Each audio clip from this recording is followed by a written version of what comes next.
Between 2014 and 2016, Liberia experienced the worst in the region.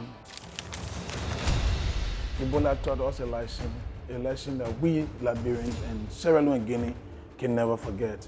Vous savez, au cours de ces 10 dernières années, l'espace CEDEAO a été confronté ou a été le théâtre d'une série d'épidémies. We know that this human health depends to the animal health, depend also to the environment. Mais dans les analyses qui ont été approfondies, on s'est rendu compte que les causes profondes de ces épidémies étaient beaucoup plus zoonotiques. So this is why we need to bring all this sector together and to be able to address efficiently the health globally.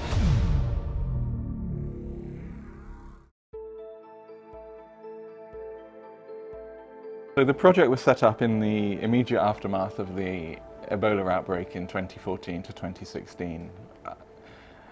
The international community came together after that outbreak and realized that preparedness wasn't sufficient in lots of countries in the world, and there was a big initiative to look again at pandemic preparedness. Some of the lessons we learned from the Ebola crisis was that everything about health communication was health. So when Ebola landed in Liberia, it makes it difficult to communicate because everything was being led by health communicators, health authorities. And then as we were progressing in the response, there was a need to bring on board other sectors because you needed to talk to farmers, you needed to talk to people in environment. So as a result, the need to bring other sectors on board came. But then we knew nothing called One Health.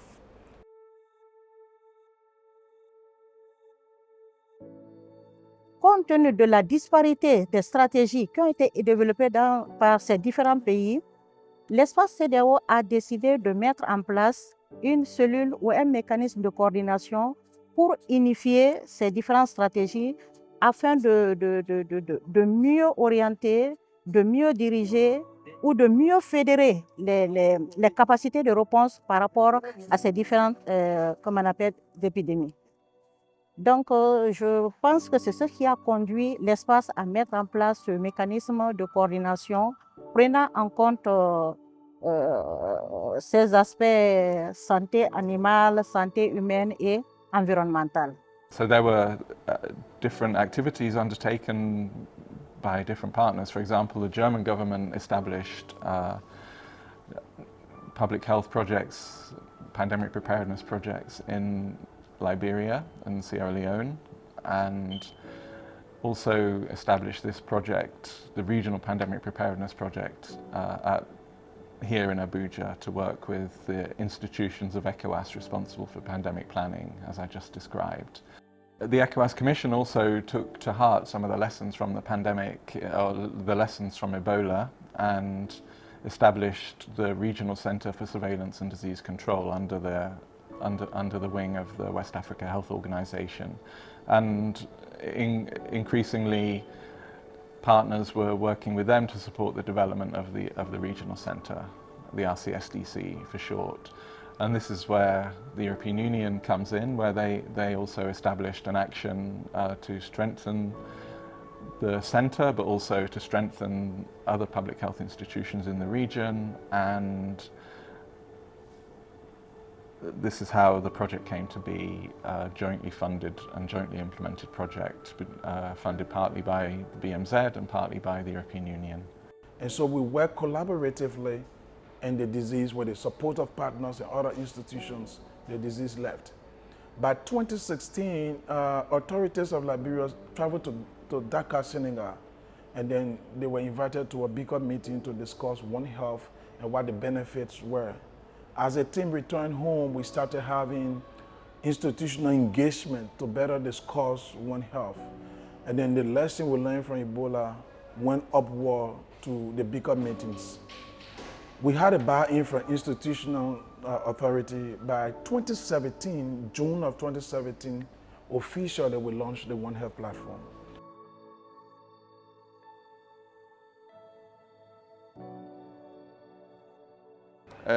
We already developed a governance manual to support the county to implement the One Health. We are working on a strategic plan for One Health. We have the draft, and we currently are finalizing the strategic plan. And inside this plan, we have the same methodology, have a situational analysis, identify the need, the gap, and also develop an action plan to fill this gap. We were able to involve the high political level for One Health. So currently all the national authorities agreed to follow the One Health approach. And if you go back to the outbreak of Ebola, one of the key characteristics of it was the way that it spread so quickly in the region. The spread between Guinea, Liberia and Sierra Leone was identified as a key problem, and the lack of communication and coordination between the member states concerned, and also the lack of sort of communication and coordination from the regional bodies that might actually coordinate some elements of the response, was identified as a key issue. So part of our project design is how to improve that communication and coordination. One of the other key characteristics of the pandemic, of the Ebola outbreak, was the way that it spread so quickly in the population, which was put down to failures in risk communication. So another key part of our project is to improve risk communication in the region. And the third element that the project was designed to solve was the lack of qualified human resources in the field of pandemic preparedness and response. So these three issues really have been key to the design of the project, to the type of activities that were carried out, and to our overall aims and objectives.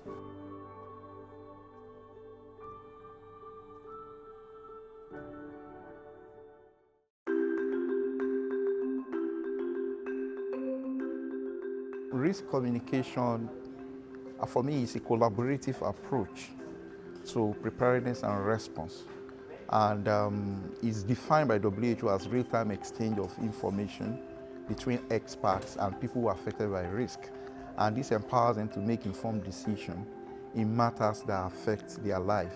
And then, so looking at that, we know that risk communication plays a crucial role during emergency preparedness and response. The risk communication, for instance, it was not a standalone technical working group. It was within EPR.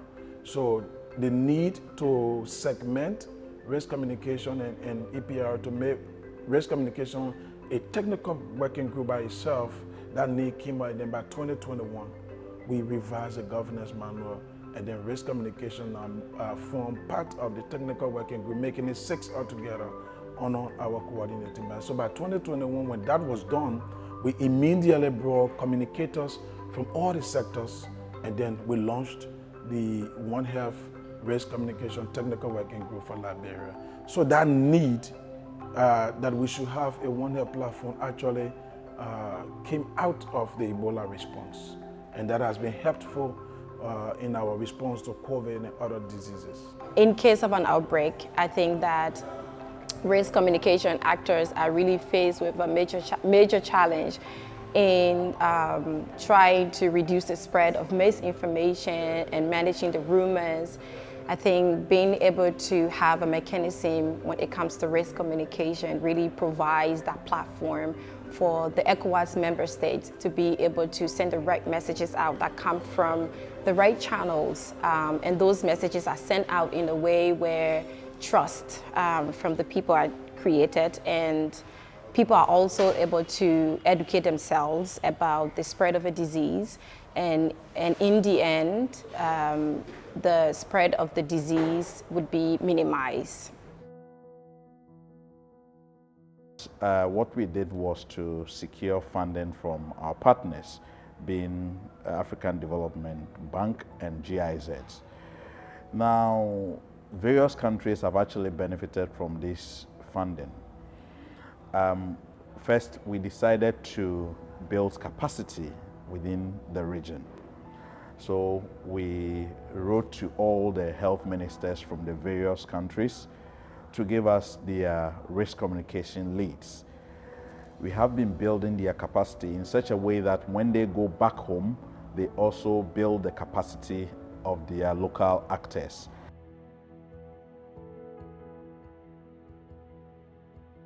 Another core competency of the international health regulations is surveillance. And SORMAS is a way of digitalizing aspects of the surveillance process. And surveillance is about collecting numbers of people suffering, numbers of suspected cases of a particular disease, outcomes of the patients suffering from those diseases. All of that are different elements of surveillance. But what is important to recognize about SORMAS is that it doesn't just collect the surveillance data, but it's actually a way of managing an outbreak. So SORMAS is surveillance and outbreak response management system. As you might know, One Health, the idea of One Health is that not only human health has to be considered for the disease control and the control of outbreaks and epidemics and pandemics, but also animal health and environmental health. So the advantage of SORMAS is, as I mentioned before, because it's a platform where all the different users at the different levels can enter information. So the system allows as well to have actors that are involved in animal health or environmental health to enter the information in the same platform and coordinate the answers. So it means that if there is an outbreak that involves animals, then all information that is entered by veterinary officials can be entered in SORMAS, so that everyone can coordinate the response accordingly. Before SORMAS was introduced in Nigeria, we were using paper-based reporting system. And we all know the challenges that come with that: loss of data, inaccurate reporting, late reporting, incomplete reporting, and so on and so forth. But with SORMAS is digital reporting, it's real-time reporting, and then it's across level. So main beneficiaries of SORMAS are typically people, workers, health workers that work at the Ministry of Health. This involves all the different levels. So it involves people working at the national level, at the Ministry of Health itself. It involves people working at health facilities, at the district level, at the community level, at the regional level. But it also includes people working at the hospitals, at the laboratories, at the points of entry like ports and airports. So basically, all the beneficiaries of SORMAS are all the people that are involved into an outbreak response. So being like people who are at the entry point when people like an airplane comes into the country, might have some people sick, or being people at the laboratory where the samples are sent, or being people at the hospital where patients are treated. So all the different people working in these different places enter the information into the system so that the response can be coordinated.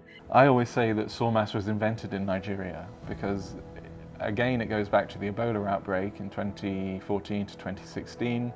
There were some cases exported from Liberia to Nigeria to Lagos, and when the cases started to take off in the hospital system in Lagos, then it was decided at that point that a real numbers-based approach was really the only way of managing this outbreak of Ebola in Lagos, and that's where they started the nucleus of the development of SORMAS. It was subsequently taken further and developed and turned into an open source system by the Helmholtz Institute in Germany, But I always say that it was based here, and also that it's a prime example of South-North technology transfer, because during the COVID pandemic it was actually used in Germany and in other European countries, in France for example. So we actually saw the technology transfer of a system established and founded here and used here extensively, and then adapted for use in Europe.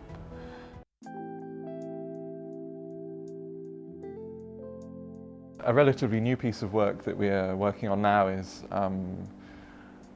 gender audits in our 4 partner countries in the public health institutions that we're working with.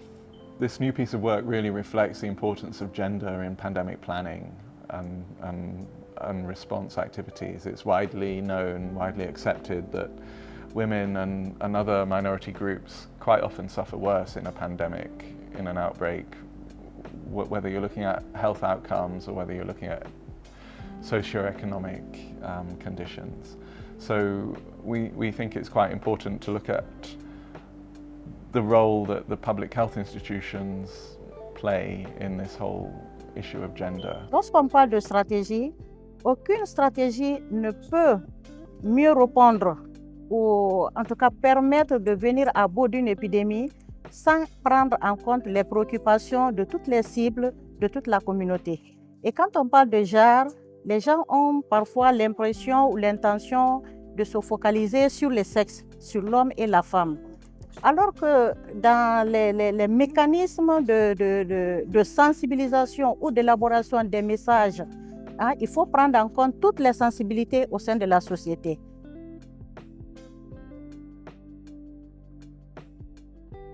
I must recommend this course for all experts, even those who feel they have experiences already. There's a need for them to come because for once I've seen some SOPs in risk communication and even for ECOWAS member states in terms of how we can be reporting on our, improve our reporting lines and coming out with effective communication, both vertical and horizontal among member states at regional level, national level, community level, and district level. It's a program, it's a training that builds capacity.